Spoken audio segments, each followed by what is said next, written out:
This is, of course, is very interesting topic because it's at the base of the business case for a corporation to be involved in sustainability. So it's very important, we understand this carefully.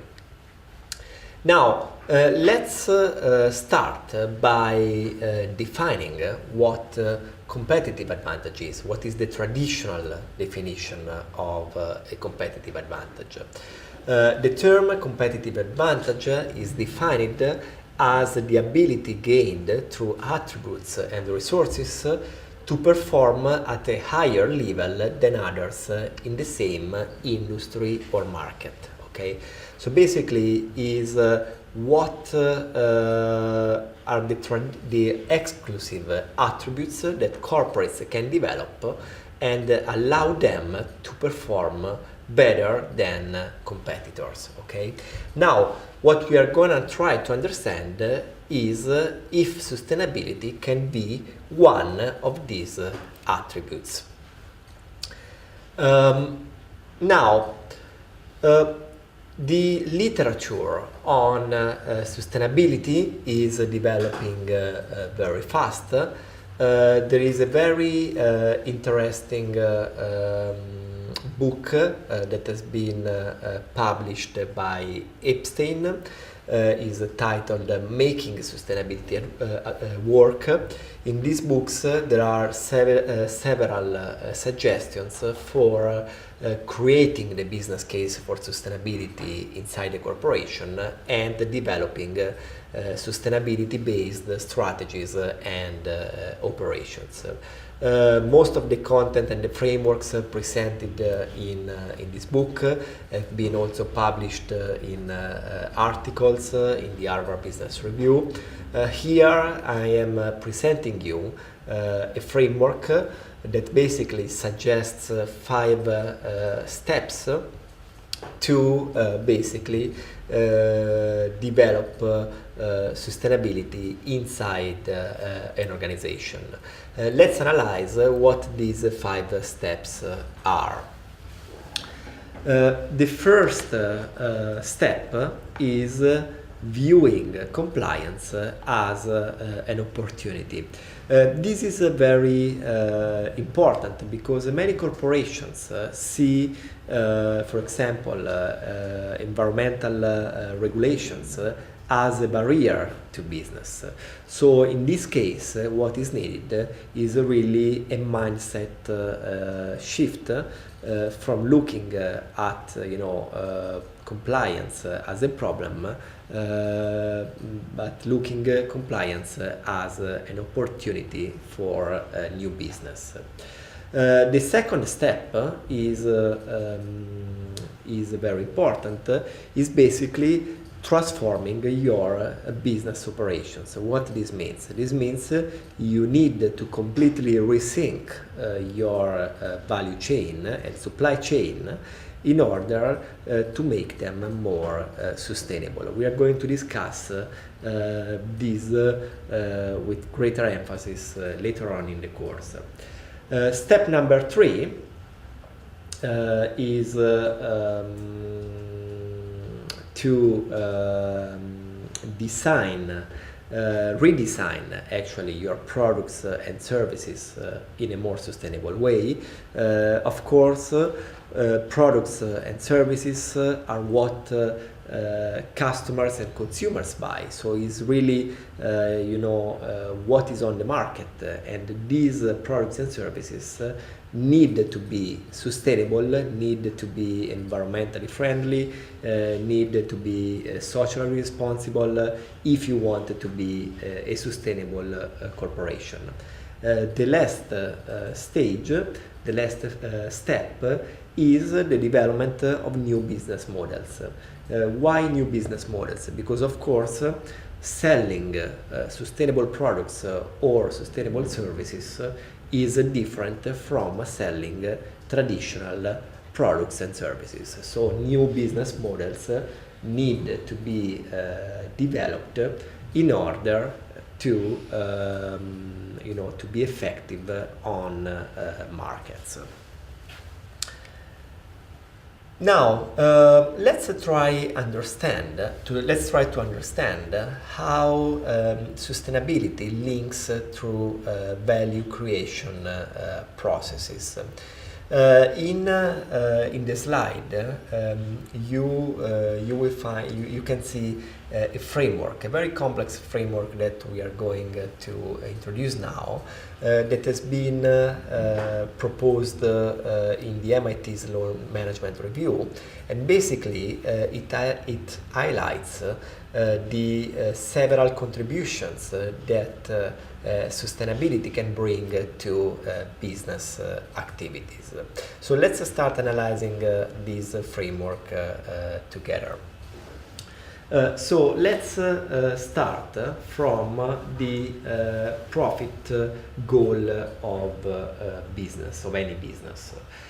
Basically, profit in business is the result of two components, revenue and costs. So in terms of revenue, sustainability, of course, plays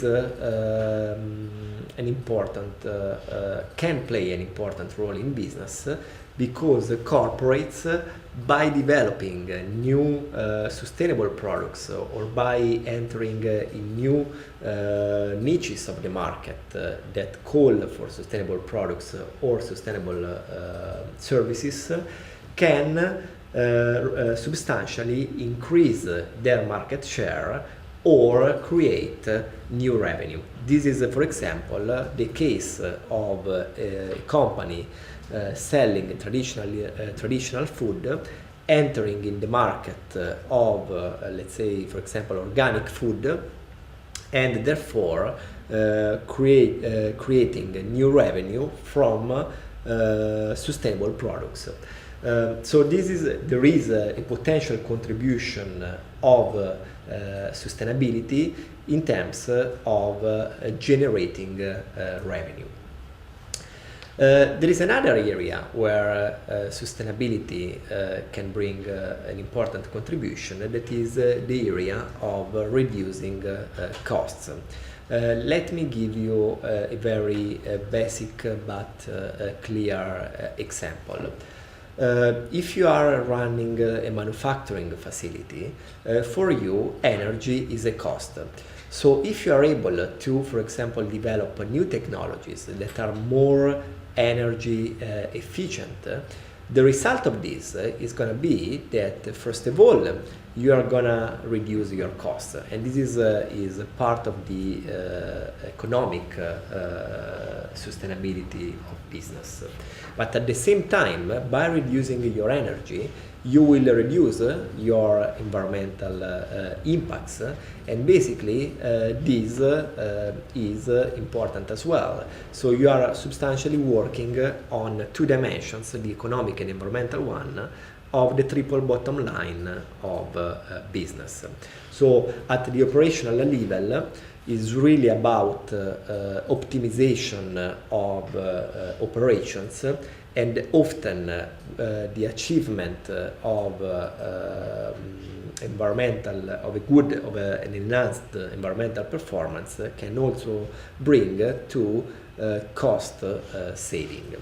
So from this perspective, basically sustainability and sustainable strategies can help you save on costs in your business.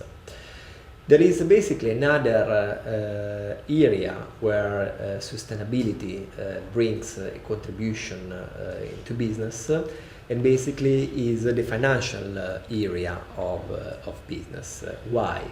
Because a company that is perceived in the market as sustainable is supposed to be less risky, and therefore is typically able to attract more capitals.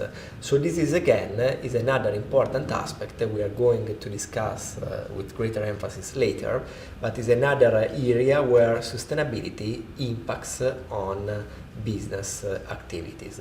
So just to summarize on this, sustainability is linked to value creation in business. Sustainability can bring a contribution in terms of generating revenue, in terms of reducing costs, and in terms of attracting new capitals for business activities. Now, let me also give you another example of a typical win-win situation that you might find inside an organization. Here in the slide, you have a well-known product. You have a box of Kellogg's cornflakes. Now, you might have noticed that when you purchase a box of Kellogg's cornflakes, typically you have two packagings. You have the first one, that is the external packaging, that is typically carton based, and then inside there is another packaging that is typically made by plastics, where the product is contained.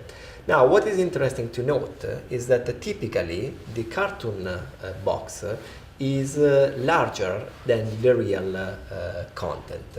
Now, let's analyze this from a logistics perspective. So Kellogg's ships these products all over around the world.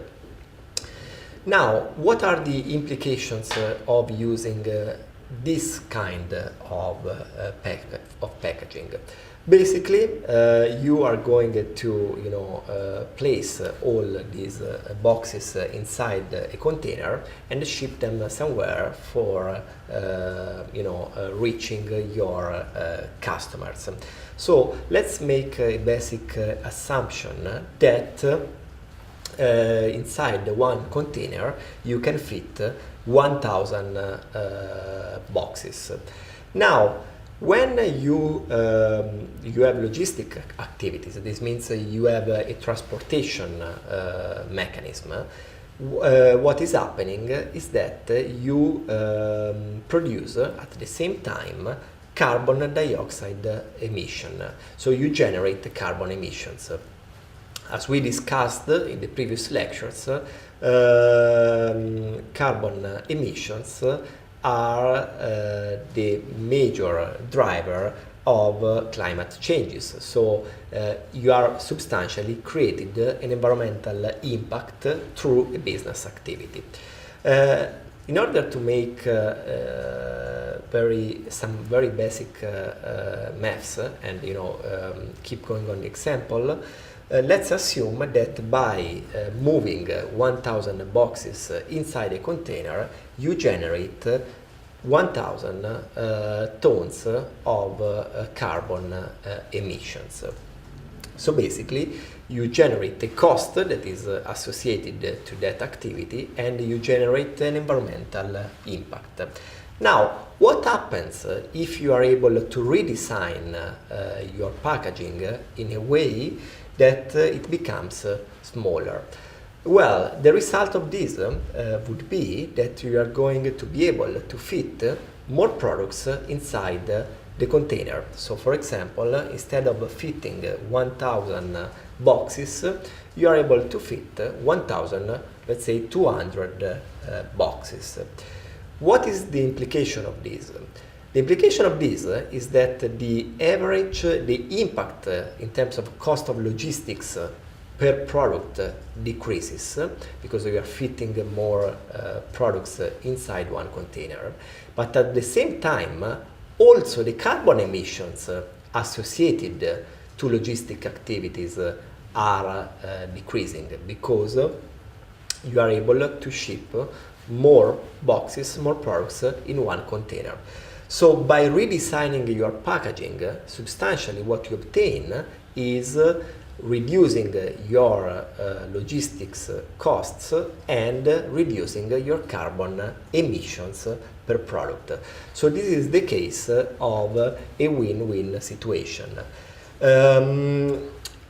Why we presented this example of Kellogg's? Because Kellogg's understood this and did exactly and basically went through exactly this process. At a certain point, a number of years ago, they redesigned the packaging in order to make it smaller and to reduce the costs of their logistics and to reduce the environmental impact of their logistics activities. Now, there is a very interesting reading that you will find in the virtual learning environment. This is a report that was developed by Boston Consulting Group, a well-known consultancy firm, together with MIT. And this report, titled The Business of Sustainability, was exploring really the business case for sustainability and why Fortune 500 companies are engaging with sustainability. So in the next slides, I'm going to present you some of the findings from this report. First, let's read some of the comments that were made by executives from Fortune 500 corporations. So basically, when interviewed, the vice president of General Electric said, "I think that the world has reached a tipping point now. We are beyond the debates over whether addressing sustainability is something that needs to be done or not. It's now mostly about how do we do it. And from an eco-imagination perspective, it's not about altruism, it's about creating value." So this executive of General Electric really pointed out how sustainability is connected in a business environment to the creation of value. There is another quote from a faculty member of MIT stating, "In the last year or two, everything has changed. People are starting to suspect that these are really strategic issues that will shape the future of our businesses. The specifics are different depending on industry and context, but we are in the beginning of an historic wake-up." Again, this is pointing out at a very important aspect of sustainability, that is the fact that is industry and context specific. So if you are a bank, or you are a mining industry, or you are in education, your sustainability impacts are different. The last quote I wanted to mention is again from a faculty member of MIT. "The best way to get people to take sustainability seriously is to frame it as it really is. Not only a challenge that will affect every aspect of management, but for first movers, a source of enormous competitive advantage." So this is an important driver of sustainability. Sustainability is something new. Corporates are really starting engaging seriously with it today, and you might really develop a first mover advantage by embracing sustainability. Now let's analyze some data and some findings from this research. Here in the slide you have the answer to a question that was given to Fortune 500 companies, and the question was, what are the greatest benefits to your organization in addressing sustainability issues? Now, it's very important to understand the reality and the answer to this question, and basically the number one reason why corporates engage with sustainability is improved company or brand image. This means corporates engage with sustainability for marketing reasons. So this is something very important. The second aspect that emerged from the research was cost savings. This is something that we introduced before in this session. Number 3, competitive advantage, and then employee satisfaction, product, service or market innovation, business model or process innovation, new sources of revenue or cash flow, effective risk management, enhanced stakeholder relations, and other reasons. Now, understanding this evidence is very important, because if you are discussing the possibility to develop sustainability in your organization from scratch, it's very important that you also present the marketing benefits of this kind of projects. The second, another evidence I want to show you is related to a second question that was given to executives of Fortune 500 companies. This question is which internal challenges within your organization present the most significant roadblocks to addressing sustainability issues. And basically, what you can see by analyzing the data is that in different industries, you will find different problems. And this, of course, is driven by the nature of the industry, if it's business to business or business to consumer. But it's very interesting, so I encourage you to look at the specific industries and the key barriers they see to implement sustainable strategies. Also, this question number 3, presents some interesting findings. The question was, which of the following sustainability strategies is your organization addressing? And as you can see, predominantly the answer was improving efficiency and energy consumption, reducing wastes, building awareness, and highlighting sustainability in branding. Why? Because of course companies try to balance long-term approaches to sustainability with short-term approaches to sustainability, while working on energy consumption and, for example, waste reduction can bring to results really in the short term.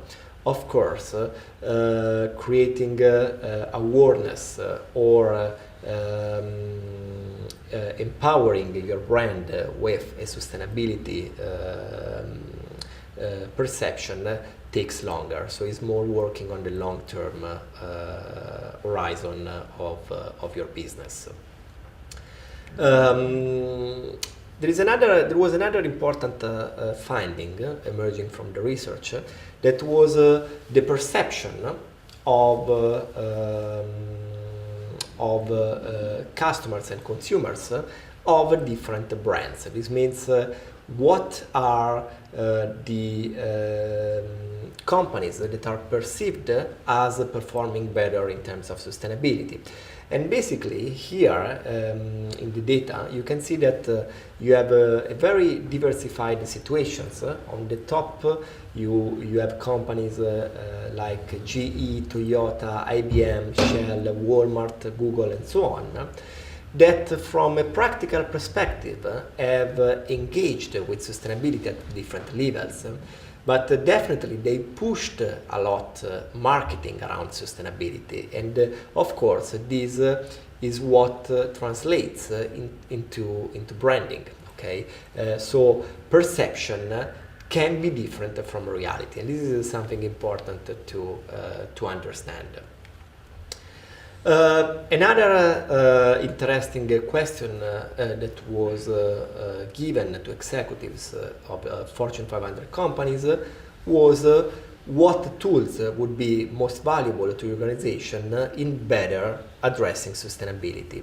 And the answers were: number one, new strategic frameworks and approaches; number two, sustainability scorecard with clear measurable metrics; number three, financial tools to evaluate sustainability investments. Now, I want to spend some time commenting these findings, because the first one is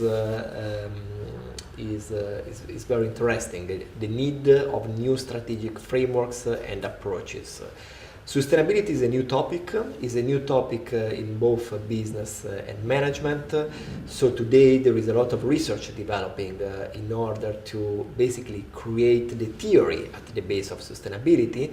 And of course, there is a lot of the theory is being developed by understanding the practice. So hopefully in the future we are going to have more theory to use to develop and shape sustainable strategies and sustainability in business. The second aspect is also interesting, is the need of measurement systems that can capture the value generated by sustainability projects, as well as the third one that is really highlighting the financial perspectives of sustainability. This means the capability, the possibility to analyze the ROI of investments in sustainability. And this is, is something that is very complex. Now, let's analyze what are the effects of sustainability in terms on the financial perspective of business.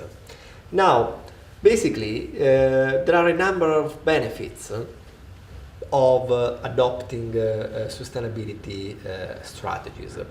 First of all, is the possibility of attracting new capitals. A certain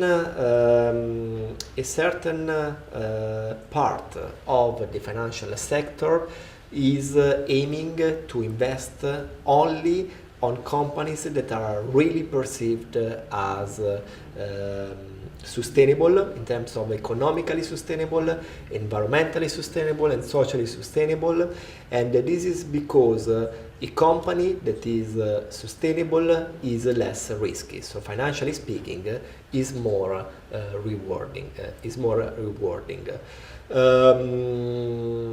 Also, companies that are more sustainable typically are more optimized at the operational level, for example, in terms of savings in energy and wastes, and this again results in a better financial performance at the end of the year. It's interesting to note how the financial market is really understanding this. So, for example, according to a research published in 2010 by the Social Investment Forum, at the start of 2010, professionally managed assets in the United States following strategies based on sustainable responsible investments. This means investing in sustainable companies, amounted to over $3 trillion, an increase of more than 34% since 2005, compared to the 3% growth for total assets under management, and a similar trend in Europe. This means that in the financial market there are really investors putting money, a lot of money, only on companies that are perceived as being really sustainable companies, and this is, is an important evidence of the financial industry, and is something that large corporations understand and try to engage with. What are the implications? The implications is that if investors value sustainability, corporates need to disclose their sustainability. So there is a greater attention today for communication. There is a greater attention for developing sustainability reports. There is a greater attention for engaging and developing relations with business stakeholders and investors. Generally speaking, there is a greater attention to transparency of business operations. Now, what is also important to note is the fact that there is evidence today that companies that are sustainable perform better, financially speaking, than other companies. If you analyze some popular indicators, for example, the Dow Jones indexes, if you compare the Dow Jones Industrial Average and the Dow Jones Sustainability Index, which is an index specifically made for looking at companies that are perceived as sustainable companies, you will find that the companies belonging to the Dow Jones Sustainability Index perform better than companies belonging to the Dow Jones Industrial Average Index. This means sustainability is really a driver for a positive financial performance. Similar results you can find them by looking at other indexes, for example Nasdaq Sustainable Companies and so on. It's also interesting the effects of reporting. There is a popular framework we are going to discuss later in the course. It's called the GRI. GRI stands for the Global Reporting Initiative.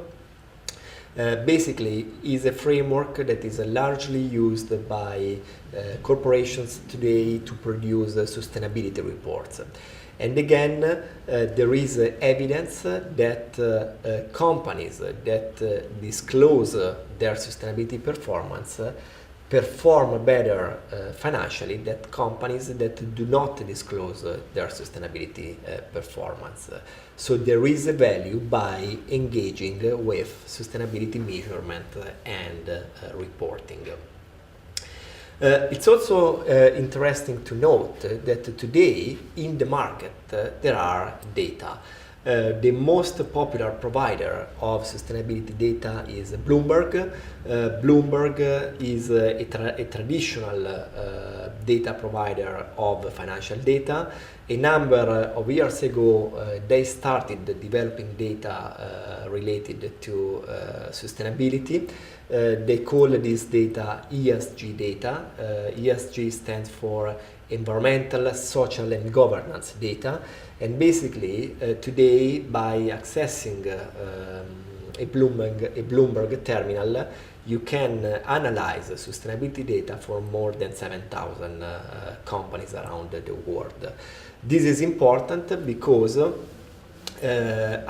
business analysts and investors use this data for basically analyzing these companies and making investment decisions. Now, what are sustainability effects on management? Basically, there are a number of effects. Again, this slide is prepared with the results of another research that was carried out by MIT, and basically was this research was really highlighting at the impacts of sustainability on management practice and highlighting a number of findings. Basically, let me go over some of these findings. Planning. You don't really need to find sustainability because sustainability will find you. What this means? This means that this topic is today very relevant. All markets understand sustainability, so basically companies, corporates receive pressure from the market to develop sustainability in business. Productivity, a lot of studies have demonstrated that companies that are more sustainable are always are also more productive. This means the productivity of employees increases. Is also a proxy for management quality, so has an effect on reputation. Basically, developing a sustainability strategy is really about connecting the dots of your business environment. So you really need to look at all your processes, all your value creation organization, and sustainable strategies are integrated strategies. It calls for innovation, it calls for coordination. This means, for example, often having a network approach to the development of projects by involving new partners to bring the skills that you might not have in-house, and can be also can create important advantages, particularly for first movers in industries. Now let's analyze, let's go over the business case for sustainability by looking at some case studies. So what we have in this section of the presentation is a number of videos, a number of case studies of different companies from different industries presenting what they are doing in terms of sustainability, how they understand sustainability, and how they are embedding sustainability in their strategies and in their operations. So the first case we are going to analyze is the case of Walmart. Walmart is an interesting case because it is the largest retailer in the world. Some of you are sitting out there wondering if Walmart is really committed to sustainability. And if so, why would we be committed to sustainability? I got involved in sustainability from a defensive standpoint. I got to thinking about, if people are going to attack us, what's left? And I thought, you know what?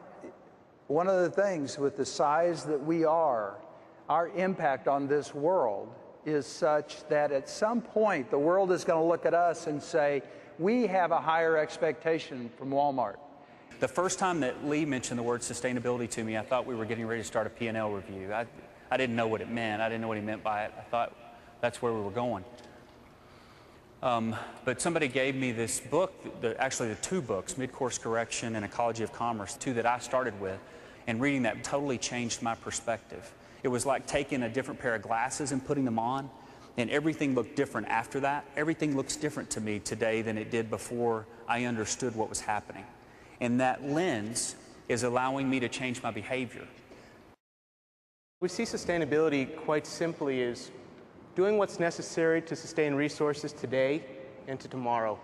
So if you think about how the population is growing and the amount of land it takes to house a population that's growing, then you think about the food that's needed to produce for population growth, and then the water that's needed to irrigate the crops and to provide to everybody that's growing.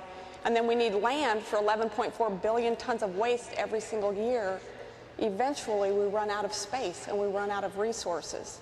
So sustainability is about preserving those resources so that future generations can have a good life. We've got three overarching goals, and at the highest level, the first goal is about being supplied by 100% renewable energy. And what that's going to do, it's going to push us, and it's going to require us to think differently about how we can use less energy than we do today. and secondly, what the sources of that energy are. The compact fluorescent light bulb. At face value, it seems to be a little counterintuitive because it costs more. It's $1 or $2 more than an average light bulb, a conventional light bulb. But when you really drill into it, it saves over a ton of greenhouse gas in the life of the bulb. So that's one bulb making a difference and adding value to our customers. We've got 134 million customers in our store every week. If in the course of the next year we can get each one of those customers to just switch one bulb, you can see the savings. It's $3 billion of efficiency to the U.S. economy. Again, one bulb. We talked about getting to 25% savings in energy costs over the next 7 years. The slide you see here is a new Walmart Supercenter in McKinney, Texas. You've seen what the company is doing with this new green prototype, they call it, where we've got all kinds of things. We've got an wind turbine. We've got improved skylighting. All kinds of energy-saving opportunities for us.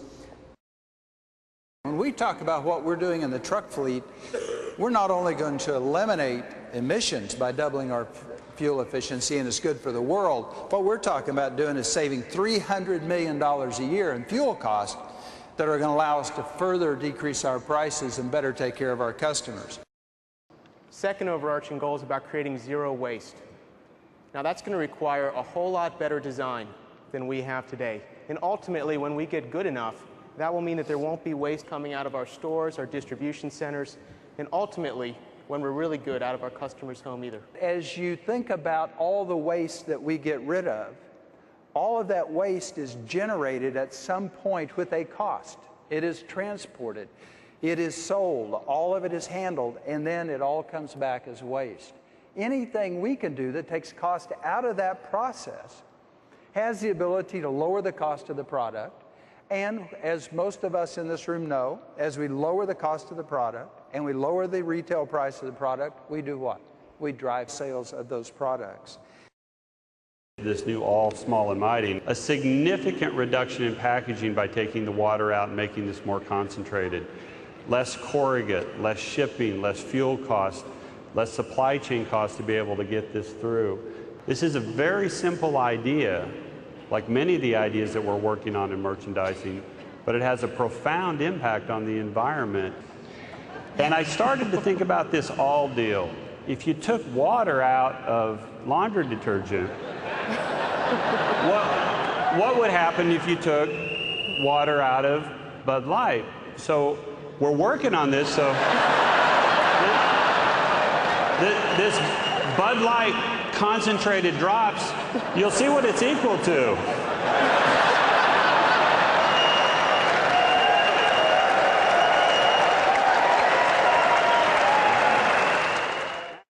We work with schools and with other people in your communities to capture back plastic bottles, and Keep America Beautiful is going to keep count of them. So if a local school raises a certain amount, they're going to translate that into the amount of yarn. So the next case we are going to analyze is the case of IBM, how IBM is engaging with sustainability, and how IBM is actually developing new solutions and new products from opportunities in the market that are emerging from the sustainability discussion.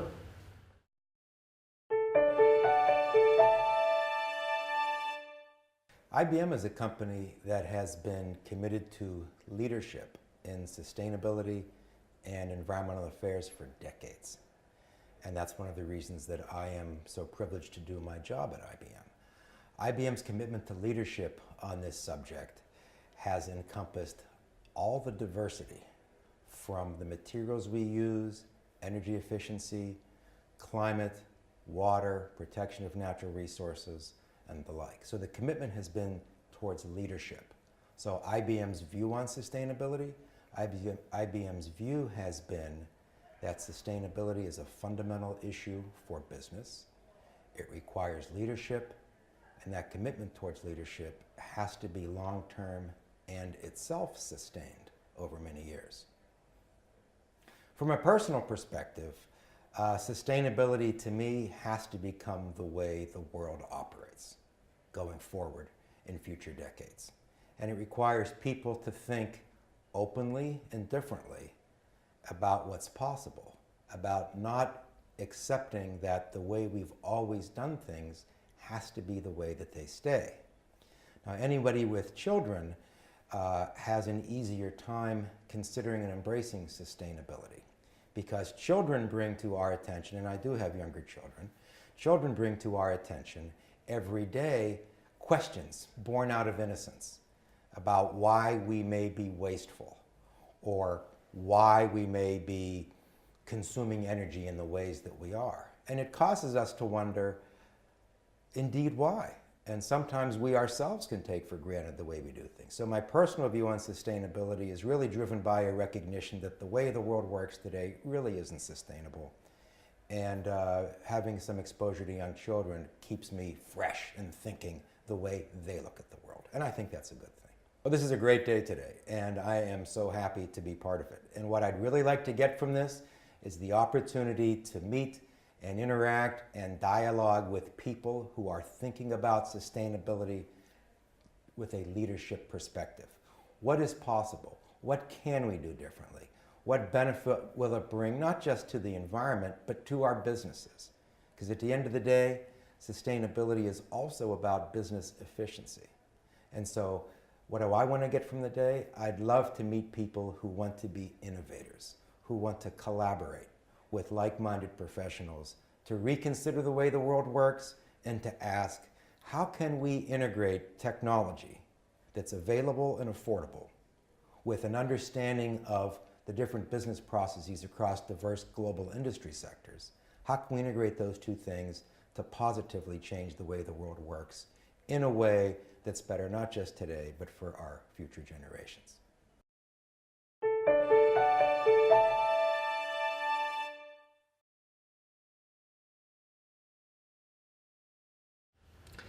And now we have the case of Shell.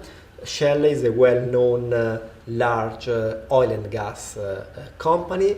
This is an interesting case because, as you can imagine, discussing sustainability in the oil and gas industry is really something very complex. So it's interesting to understand what companies like Shell are doing. I'm Peter Moser, CEO of Shell. I would like to introduce you to the Shell Sustainability Report for 2010. At the core of the way we do business is the consideration of safety, the environment, and communities.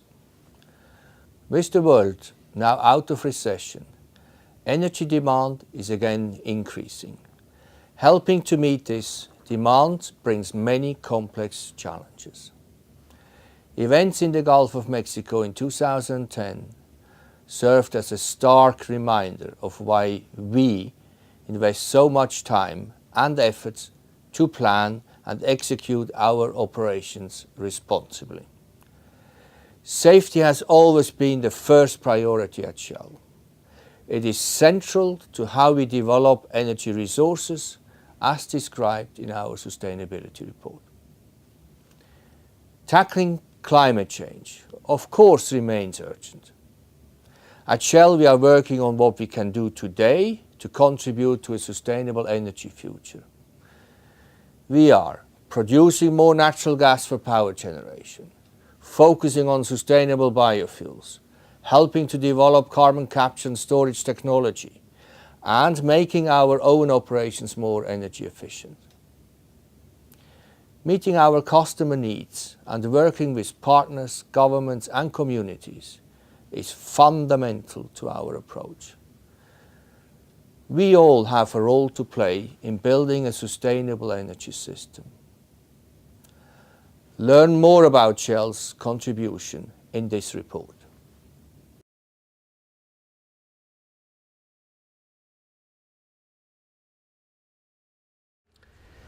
We now have the case of a company in the automotive industry, Ford Motor Company.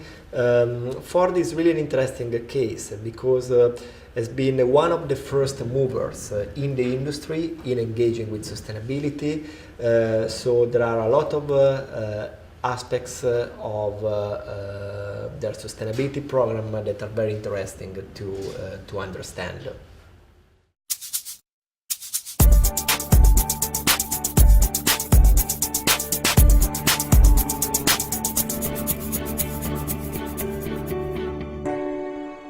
Hi, I'm here today with John Vieira of Ford. Hello, John. Hello. Glad to have you here with us today. First, you gave a fantastic presentation, and the first thing I wanted to get some more ideas from you and explain is the near term and the midterm and the long term vision for sustainable vehicles. Sure. Well, great point, because as we lay out our strategy, we have laid it out in chunks, this near term, midterm, and long term. So what we're trying to do is we're saying that we need to improve fuel economy or reduce CO2 from our vehicles in ever increasing amounts. So we broke up the time frame in those three periods. The near term is like the next 2 to 3 years. So what are we doing with our vehicles in the next 2 to 3 years? The midterm is 3 years to 10 years, and then the long term is 10 years and beyond. So when we talk about those chunks, in the near term is going to be all about improving the internal combustion engine. We have something called EcoBoost, where rather than continuing to add more cylinders to vehicles, we're actually backing off on the number of cylinders, and through technology, we're actually able to give the performance of more cylinders with the fuel economy of less cylinders. So that's pretty core to our strategy, because in the near term, we can make those changes quickly. But also in the near term, we're going to be looking at vehicles running on different types of fuels. Ethanol, natural gas, propane, those types of fuels make sense for certain customers, so we want to make those available to them. And then we're also introducing in the near term electric vehicles. So they're not going to be high volume, because we're really all about at Ford affordable transportation. So when we can get those electric vehicles affordable, that's when we'll see them in high volume. But in the near term, we're going to introduce them. In the midterm, you're going to see more electric vehicles, even greater number of EcoBoost engines in our gasoline vehicles, and we're also going to take out a lot of weight in our vehicles in the midterm, because if the vehicle weighs less, it takes less energy to move it, and we're going to be much better off using less fuel in those vehicles. And then in the long term, we're really talking about vehicles running on electricity and hydrogen. So those are the three periods and what we're doing in those periods. Could you tell us about your material strategy in terms of closing loops and producing less virgin materials, and then also on the bio-based and soy and fantastic things going on there? Yeah, fantastic. So when we talk about materials, first of all, from a recycling standpoint, we want more and more of our vehicles to be recycled. Actually, today, a lot of people don't know, 95% of all U.S. vehicles get recycled. In comparison, 50% of all newspapers and 30% of all pop bottles. So we're way high on the screen in terms of how the percentage of our vehicles that get recycled. What we want to do is obviously get that to 100%. So that's the first step. But then the second step is when we talk about the materials going into the vehicle, we want to use more renewable materials. So a renewable material would be, for instance, using soy-based material for the foam in our seats versus petroleum-based for the foam in our seats. So we want to look at renewable materials and actually recycled materials going into our products. So a good example is, if you ever to see any of the black components on your vehicle, so in the wheel wells, if you were to open your hood, you have these black air deflectors. The majority of those parts are actually made with recycled pop bottles. So we could actually take waste streams from other industries, use that content as input in the parts that we're making. So we want to do more and more of that. Interesting. So if we want to learn more about the work that you're doing, where do we find you on the web? So you could go to www.ford.com/go/sustainability. It will take you right to our online sustainability report, and you can learn all you want to know about what we're doing in this space. Great. Thank you for your time today, John. Okay, thank you.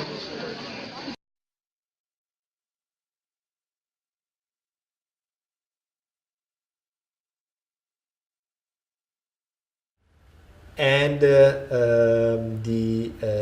another case we are going to look at is the case of an American company, Patagonia.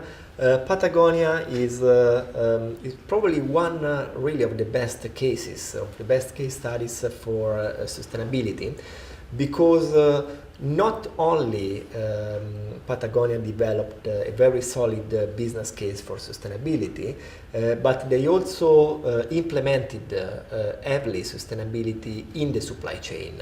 And of course, implementing sustainability in the supply chain, so this means not only at the corporate level, but in your extended environment, is of course something very complex and very challenging. So I'm sure you will find this video very interesting.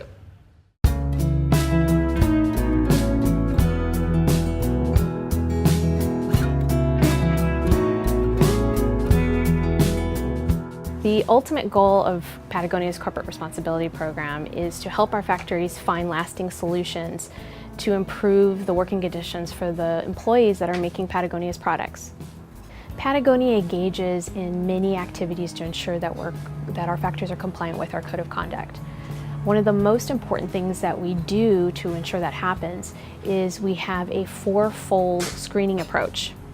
So there's 4 areas that we look at specifically before we go into a factory, before we place an order. One is sourcing, and sourcing has to do with price, capacity, delivery. And then number 2 is quality, to make sure that there is the quality of the garment is up to standard. And then the other 2 are social and environmental responsibility. We want to make sure that they're living up to our standards. All 4 areas have equal veto power. So what that means is I can say no, and we don't go into a factory because they're not socially or environmentally compliant. The Fair Labor Association is the cornerstone of our corporate responsibility program. They're a nonprofit organization that is comprised of U.S. brands, non-governmental organizations, U.S. universities, and factories to come together for one cause, and that is to improve the working conditions in factories worldwide. The FLA brings credibility to our program in 2 ways. They audit 5% of our supply chain each year, unannounced, and they don't let us know who they're choosing for the audits. Those audit reports are posted on their website for public access. And in a second way, they also audit Patagonia every 3 years for reaccreditation. And so they actually come into Patagonia here in Ventura and they audit all of our corporate responsibility files to ensure that we're following their obligations. We engage in a lot more activities to ensure that our factories are socially and environmentally compliant.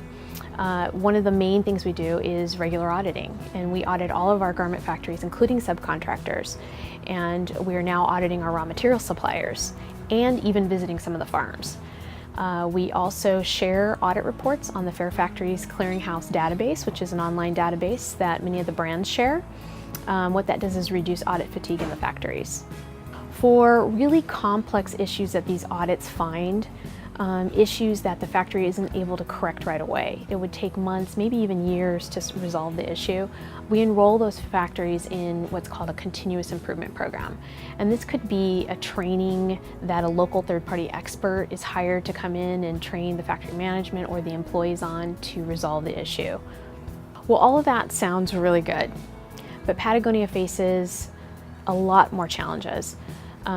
We really want to meet all of our social and environmental goals, but there are some big concerns out there that will take longer to tackle. One of them is the issue of living wage. The Fair Labor Association just adopted the living wage code element, and Patagonia has also done the same thing. We are working with the FLA to increase wages in our factories, but we're starting with some pilot projects first. Number 2, we're also working on responsible purchasing practices. So we're really starting to look internal and looking at our own practices to figure out what are the decisions we're making here that impact workers' lives. So for example, if we put in a last-minute order, that might put the factory into overtime, and then they might be out of compliance with our code of conduct. And so we're looking to change the way we do business to mitigate those issues. The third issue is traceability, and that is tracing the raw materials from the farm to the end product. And an example of this is organic cotton. And ensuring that the customer is getting an organic cotton t-shirt, we need to have a good, robust traceability system to ensure that the raw materials that we said are in the garment are in the garment. And we're looking to improve those systems as well. We have a really strong corporate responsibility program. We don't have all the answers yet, and we have a lot to learn. What's important is that we've placed social and environmental responsibility as a priority in all the decisions we make as a company.